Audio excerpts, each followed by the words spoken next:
Meantime, Washington Post opinion writer David Ignatius is in Washington. David, thanks for joining us. What do you make of this debate here in the U.S., where several Republican governors and lawmakers they're refusing to accept refugees?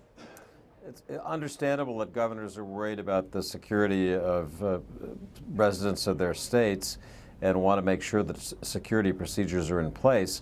But that's a matter for our immigration authorities. There are elaborate procedures to follow here. The idea of having blanket statements, we will not accept Syrians at a time when this civil war has killed more than 250,000 Syrians, when it's the greatest humanitarian crisis in many people's eyes since World War II. The idea that the United States would forbid people to seek refuge here because of our fear of terrorism is quite disturbing.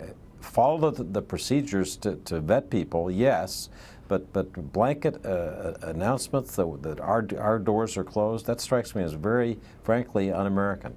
And David, what about some of the rhetoric? What are your thoughts on, for instance, Ted Cruz's and Donald Trump's comments that Muslims should stay in the region and that the United States should only admit refugees who are Christians? It's troubling for many reasons. It certainly plays directly into the ISIS narrative about the intolerance of the West. But what bothers me most is that Ted Cruz, Donald Trump don't seem to realize that the greatest victims of ISIS so far have been Muslims. Far more Muslims have been killed as a result of their bombing attacks than have Christians in the West. This is a relatively recent phenomenon. What does Ted Cruz say to the 40 or so Muslim victims who were killed in Beirut on Thursday, the day before the Paris attack? It just seems to me that people have to understand that this is a brutal group that kills Muslim apostates who oppose them and Christian and Jewish unbelievers with equal savagery, and that there ought to be a unity of effort, a unity of views about this, not a separation where we say, oh, it's only Christians who we trust to be here. That misreads what's happening in the world, and I think it's also dangerous because it's polarizing. As we've reported, Governor Christie's even saying that children under the age of 5 shouldn't be let in, and it's hard not to imagine that 3-year-old boy that is seared into the minds of the world after he was washed ashore and he drowned. You've visited these refugee camps. Can you paint a picture for us? You've written that Syrian families struggle for a measure of dignity. It's a place of ordered misery. Tell us a little bit about it. I want your viewers to imagine coming over the crest of a hill in northern Jordan and seeing something that looks like a mirage. It's white tents for miles and miles, as far as you can see.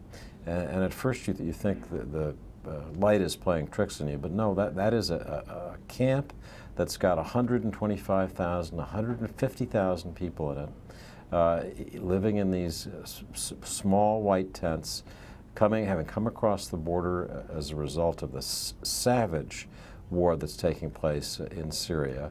You tour these camps, you're full of young kids. My biggest fear is that we're losing a generation in the Arab world. I hope not to extremism, but we're certainly losing them in terms of employment, education.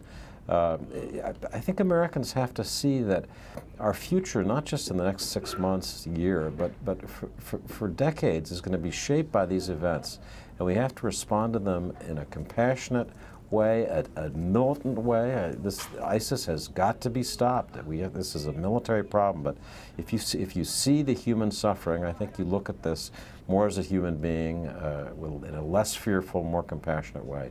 And David, what is your view of the Obama administration's strategy when it comes to ISIS? Because we heard a very forceful President Obama yesterday defend his strategy.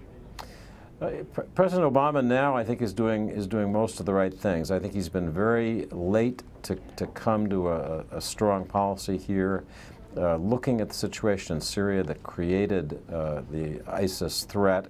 It's hard to imagine that things could be have been worse with another policy. I've been writing for 3 years that I thought the United States needed to try to fill the vacuum in Syria so that the extremists didn't take root. I do believe that was a mistake, but I think now President Obama is trying to work with our allies trying to use military power effectively. Certainly in terms of air power, we're doing a lot already. I think it's good that we now have people who on the ground are going to support fighters inside Syria who can go at ISIS, go at their capital in Raqqa, in northeast Syria directly on the ground. It won't happen overnight. Probably won't happen until next spring. But I think we're moving toward doing the right things. It's a final point.